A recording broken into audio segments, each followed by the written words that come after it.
So yan, nagpa-activity na naman po si Sir. Isang napkin folding. Ito ang gagawin natin ngayon ay double job it. Double job it. Eme yan lang pero maganda naman yung kinalabasan. Panoodin natin. Yan, pinold. Gitna. Ayos na ayos yung agad. Yan, 1/4. Ayos. Ayos. Uy, pinlansya. Pinold isa lang. Kalahati. Pinold onti-onti. Yan. Yan, ang linis. Malinis.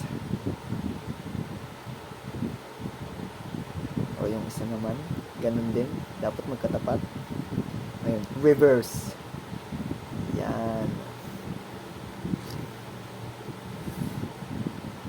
O, hinatin naman sa gitna. Half lang dapat. Ang binaligtad ulit. Yan, pinasok. Lock. Para malak. Yan. Okay. Ayan ang finished product. Papakita niya yan pero hindi sakto. Okay. Tatayo pero okay lang. Okay.